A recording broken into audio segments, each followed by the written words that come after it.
السلام عليكم ورحمة الله وبركاته. الحمد لله رب العالمين، والصلاة والسلام على أشرف الأنبياء والمرسلين وعلى آله وصحابه الطيبين الطاهرين. أما بعد. கண்ணியத்திற்குரிய அல்லாஹுடைய நல்லடியார்களே, ரப்புல் இஸ்ஸத் தபாரக வ தஆலா எங்களுடைய வாழ்க்கையை முன்னைய நபிமார்களை விட குறுகியதாக ஆக்கி வைத்திருந்தாலும் கூட சில விடயங்களின் மூலமாக நிறைய நன்மைகளை தரக்கூடிய பாக்கியத்தை ரப்புல் இஸ்ஸத் தபாரக வ தஆலா எங்களுக்கு தந்திருக்கிறார். நபிகள் நாதர் ஸல்லல்லாஹு அலைஹி வஸல்லம் அவரிடத்திலே சில ஏழை சஹாபாக்கள் கேட்கிறார்கள், யா ரசூலல்லாஹ், நாங்கள் ஏழைகள், பணம் படைத்தவர்கள், நிறைய தர்மம் செய்து அதிகமான நன்மைகளை பெற்றுக் கொள்கிறார்கள். நாங்களோ தர்மம் செய்வதற்குரிய சக்தியற்றவர்கள். எங்களால் இயன்ற அமல்களை செய்கிறோம். ஆனால் அவர்களை விட நாங்கள் ரொம்ப அமல் சவாபு குறைவான நிலைமையிலேதான் மறுமையிலே எழுப்பப்படுவோமே என்ற ஒரு அச்சம் எங்களுக்கு இருக்கிறது என்று சொன்ன பொழுது நபிகள் நாதர் ஸல்லல்லாஹு அலைஹி வஸல்லம் அழகான முறையில் சொன்னார்கள், ஒவ்வொரு தொழுகைக்கு பின்னாலேயும் சுப்ஹானல்லாஹி 33 தடவை, அல்ஹம்துலில்லாஹி 33 தடவை, அல்லாஹு அக்பர் 33 தடவை ஓதி கலிமத்து தௌஹீத் லா இலாஹ இல்லல்லாஹு வஹ்தஹு லா ஷரீக லஹ் என்பதை வைத்து 100ஆக முடிக்கலாம்.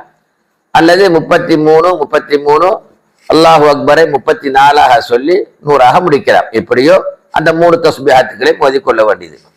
இப்படி நீங்கள் செய்து வருகின்ற பொழுது பணம் படைத்தவர்கள் எப்படி தர்மம் செய்தால் அவர்களுக்கு நிறைய நன்மை கிடைக்கிறதோ, இந்த நல்ல எண்ணத்திலே செய்யக்கூடிய இந்த தஸ்பீஹாத்துக்கு அல்லாஹ் உங்களுக்கு நன்மையை தருகிறான் என்று சொன்னார்கள் ஸல்லல்லாஹு அலைஹி வஸல்லம் அவர்கள்.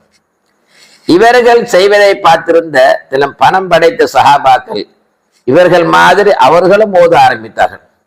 யா ரசூலல்லாஹ், ஏழைகளாக எங்களுக்கு சொல்லித்தந்த இந்த விடயத்தை பணம் படைத்தவர்களும் செய்கிறார்களே என்று சொன்ன பொழுது ذَلِكَ فَضْلُ اللَّهِ, அவர்களுக்கு அல்லாஹ் அவருடைய சிறப்பை கொடுத்திருக்கிறான். அவர் செய்யற மாதிரி செஞ்சுட்டு போகட்டும், நீங்கள் நல்ல எண்ணத்தோடு செய்யுங்கள், அல்லாஹ் உங்களுக்கு அந்த கூலியை தருவான் என்று சொன்னார்கள் நபிகள் நாதர் ஸல்லல்லாஹு அலைஹி வஸல்லம் அவர்கள். அந்த அமைப்பிலே ரமலானுடைய காலம் இருக்கிறது. நாம் செய்கின்ற ஒரு அமல் 10ஆக 70ஆக 700ஆக சில வேளைகளில் அல்லாஹ் நாடினால் அதை விடவும் கூடுதலான முறையில் தரக்கூடிய பாக்கியத்தை அல்லாஹ் இந்த ரமலானுடைய காலத்திலே வைத்திருக்கிறார். ஒட்டுமொத்தமாக பார்க்கின்ற பொழுது நம் ரமலானுடைய காலத்தில் சீரான முறையில் ரசூலுல்லாஹ்வுடைய சுன்னாக்களையும் வழிமுறைகளையும் நம் சீரான முறையை பின்பற்றினோம் என்று சொன்னால் முந்தைய காலங்களிலே 1000 வருடமோ 950 வருடமோ வாழ்ந்த மக்களை விட அதிக அமல் செய்த பாக்கியம் உள்ளவர்களாக நாங்கள் மாற முடியும். புனிதமான ரமலான் இருக்கிறது. அது காலையிலே பகலிலே நோன்பு நோற்றோம், இரவிலே ஏதோ நின்று வணங்கினோம் என்ப அந்த முறையோடு மாத்திரம் அல்ல. அது ஒரு பயிற்சி காலம். அது ரமலானுடைய காலம் ஒரு பயிற்சி காலம். ஒரு மனிதன் வாழ்க்கையிலேயே எப்படி மற்றவர்களோடு நடக்க வேண்டும், மற்றவர்களுக்கு உதவி செய்ய வேண்டும் என்பதை காட்டுகின்ற ஒரு மாதம்தான் ரமலானுடைய காலம். கோபம் வருகின்ற பொழுது நாம் எப்படி பொறுமையை கையாள வேண்டும், சகோதரத்துவத்தை எப்படி பேண வேண்டும், பாவங்களை எப்படி தவிர்த்து கொள்ள வேண்டும் என்பதையெல்லாம் பயிற்றுவிக்கக்கூடிய ஒரு காலம்தான் இந்த ரமலானுடைய காலம். அந்த அமைப்பிலே ரப்புல் இஸ்ஸத் தபாரக வ தஆலாவுடைய நபி ஸல்லல்லாஹு அலைஹி வஸல்லம் தெளிவான முறையில் சொன்னார்கள், ரமலானுடைய காலம் சகோதரத்துவத்தை வளர்க்கின்ற காலம். ரமலானுடைய காலம் உறவுகளுக்கு மத்தியிலே ஒற்றுமையை வளர்க்குகின்ற காலம். ரமலானுடைய காலம் பிறருடைய கஷ்ட துன்பங்களை அறிந்து அவர்களுக்கு உதவி புரிகின்ற ஒரு காலம். அப்படியான சிறப்புமிக்க ஒரு பயிற்சியை தரக்கூடிய காலம்தான் இந்த ரமலானுடைய காலம். அந்த அமைப்பிலேதான் நபிகள் நாதர் ஸல்லல்லாஹு அலைஹி வஸல்லம் தெளிவான முறையில் சொன்னார்கள், மன் ஃபத்தர சாயிமன், ஒரு நோன்பாளியை ஒருவர் நோன்பு வைக்க வைக்கிறார். அவருக்கு ஒரு ஆசை, நான் நோன்பு பிடித்திருக்கிறேன், அவர் நோன்பு பிடித்திருக்கிறார்.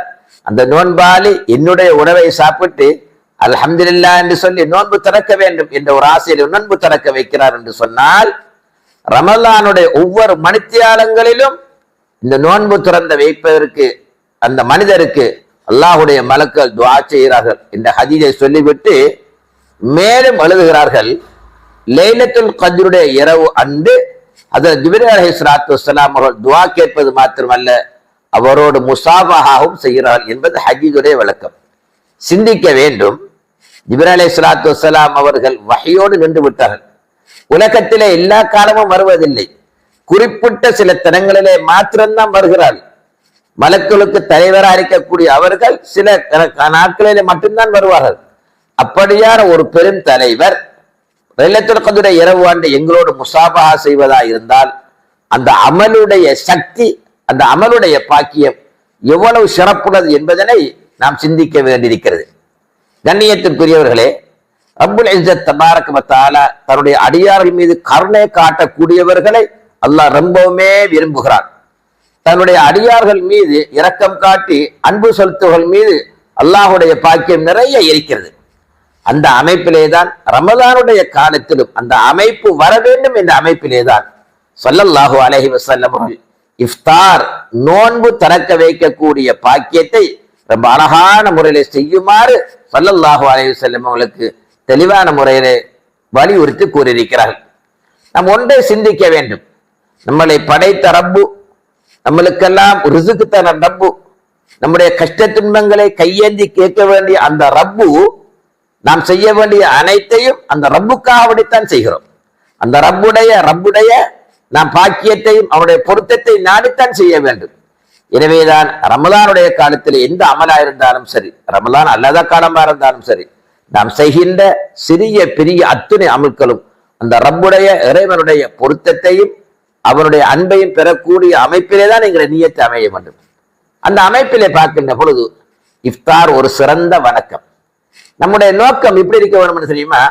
ரமலானிலே ஸல்லல்லாஹு அலைஹி வஸல்லம் பிறரை நோன்பு திறக்குமாறு பணித்திருக்கிறார்கள். அதிலே நிறைய நன்மைகள் இருக்கிறது. அந்த நன்மையை நான் அல்லாஹ்வுக்காக வேண்டி செய்ய வேண்டும் என்ற எண்ணத்திலே தான் செய்ய வேண்டும். சில இடங்களில் நாங்கள் பார்த்திருக்கிறோம்.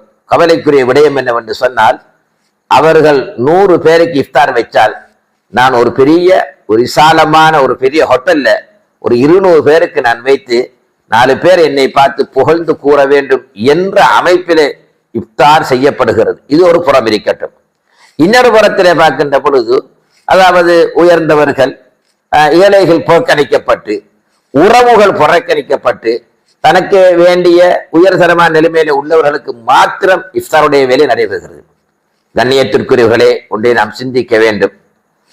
நம்முடைய உறவுகள் இருக்கிறது. ஸல்லல்லாஹு அலைஹி வஸல்லம் தெளிவான முறையிலே சொன்னார்கள், ஒரு மனிதன் உலகத்திலே நீண்ட காலம் வாழ வேண்டும் என்று ஆசைப்படுகிறான், அவனுக்கு பொருளாதார அபிவிருத்தி வர வேண்டும் என்று நினைக்கிறார் என்று சொன்னால், அல்லாஹ்வுக்கு பொருத்தமான விடயங்களை செய்யட்டும், உறவுகளை மதித்து சேர்த்து நடந்து கொள்ளட்டும் என்று சொன்னார்கள் ஸல்லல்லாஹு அலைஹி வஸல்லம் அவர்கள். உறவுகளை சேர்த்து நடப்பதன் மூலமாக எவ்வளவு பெரிய பாக்கியத்தை ரப்பு எங்களுக்கு தருகிறான் என்பதை சிந்தனை செய்து பாருங்கள். அந்த உறவுகளை இணைக்கக்கூடிய ஒரு பாலம்தான் இந்த இஃப்தாருடைய நிகழ்ச்சியாக இருக்கிறது. எனவேதான் நிச்சயமாக இந்த இஃப்தாரிலே ஏழைகள் கலந்து கொள்ள வேண்டும். ஏழைகளுக்கு நீங்கள் கொடுங்கள். அத்இமுல் அத்கியா வஉலில் மஅரூஃபி மின்கும், நல்லவர்களுக்கு தக்வா உள்ள மக்களுக்கு நீங்கள் உணவளியுங்கள். நல்லது செய்யக்கூடிய மக்களுக்கு கொடுங்கள், தேவையானவர்களுக்கு கொடுங்கள். அதிலே தான் ரஹ்மத்து தங்கிக்கிறது. ஹஸன் பிஸ்ர் ரஹ்மத்துல்லாஹி அலைஹி பெருந்தகை அவரிடத்திலே ஒருவர் ஒரு உணவு ருசியான முறையை சமைத்து கொண்டு கொடுக்கிறார். அவர் சொன்னார்கள், இங்கே சற்று 2-3 வீட்டுக்கு அங்காலே ஒரு அனாதை குடும்பம் இருக்கிறது. தந்தையற்ற ஒரு அனாதை குடும்பம் கஷ்டப்பட்டு கொண்டிருக்கிறது. இவருடைய நிலைமை என்ன என்பதை பார்த்து வரும்படி சொன்னார்கள். பார்த்து வந்தால் உண்மையாகவே சாப்பாடு இல்லை, பசியோடு தான் அவர் இருக்கிறார்கள். ஹஸன் பிஸ்ர் ரஹ்மத்துல்லாஹி சொன்னார்கள், இதை கொண்டு அவரிடத்திலே கொடுத்து விடுங்கள் என்று சொல்லி. வந்தவர் சொன்னார், அவளுக்கு நாங்கள் வேறையாக கொடுப்போம், இதை நீங்கள் சாப்பிடுங்கள் என்று சொல்லி. கடைசியாக ஹஸன் பிஸ்ர் ரஹ்மத்துல்லாஹி சொன்னார்கள், இந்த உணவை அவர்கள் சாப்பிட்டு அல்ஹம்துலில்லாஹ் என்று சொன்னால், அந்த அல்ஹம்துலில்லாஹ் அல்லாஹ்வுடைய அரிசை தூணை உசுப்பி சொல்கிறது. யா அல்லாஹ், யார் அந்த பசியை போக்குவதற்கு உணவு கொடுத்து அதன் மூலமாக அந்த பசியை அந்த சாப்பாட்டை சாப்பிட்டவர் அல்ஹம்துலில்லாஹ் என்று சொன்னாரு, அந்த பசியாளி அந்த பசியை போக்கினவருக்கு நீ பிழை பொறுக்கும் வரைக்கும் நான் இதை விட்டு போக மாட்டேன் என்று மன்றாடுவதாக ஹஸன் பிஸ்ர் ரஹ்மத்துல்லாஹி அலைஹி சொன்னார்கள். இவ்வளவு பெரிய பாக்கியம். இதேதான் கண்ணியத்திற்குரியவர்களே, 2 பேரா இருந்தாலும் பரவாயில்லை, சிறிய அமைப்பா இருந்தாலும் பரவாயில்லை, அல்லாவுக்காக வேண்டி கொடுங்கள். அல்லாஹ் ஏழைகளை பார்த்து கொடுங்கள். ஏழைகளுடைய பசிப்பினி நீக்குங்கள். எத்தனை ஏழைகளை நாம் பார்க்கிறோம். அதாவது பகல் அந்தி நேரம் வாங்கின கஞ்சோடு தான் அன்றைய சகர் முடிகிறது. அந்த கஞ்சோடு தான் எத்தனையோ தேவைகளை செய்து முடித்து விடுகிறார்கள். ஆகவேதான் இவர்களை இனம் கண்டு இவர்களை நாம் அறிந்து இந்த இஃப்தாருடைய வேலைகளிலே இறன்ற அளவு அவர்களின் பசி போகக்கூடிய அளவுக்கு நாம் உண்ண கொடுத்து இஃப்தார் செய்து விட்டோம் என்று சொன்னால் அந்த அருமையான துஆவுடைய பரக்கத்தினால் நாம் மாத்திரமல்ல நம்முடைய சந்ததிகளுக்கும் அல்லாஹ் ரஹ்மத்து செய்வான். எனவே தான் ரப்புல் இஸ்ஸத் தபாரக வ தஆலா இந்த இஃப்தாருடைய காலத்திலே, இந்த இஃப்தாரை செய்யக்கூடிய இந்த காலத்திலே யார் யாருக்கெல்லாம் கொடுப்பதன் மூலமா, அந்த அமலை செய்வதன் மூலமா அல்லாஹுடைய பொருத்தமும் ரசூலுல்லாஹுடைய அன்பும் கிடைக்குமோ அந்த அருமையான நல்ல மக்கள்ல எங்கள் அனைவரையும் ரப்புல் இஸ்ஸத் தபாரக வ தஆலா ஆக்கி அருள்புரிவானாக. ஆமீன். வாஹிரு தஅவானா அல்ஹம்துலில்லாஹி ரப்பில் ஆலமீன். வஸ்ஸலாமு அலைக்கும் வரஹ்மத்துல்லாஹி வபரகாத்துஹு.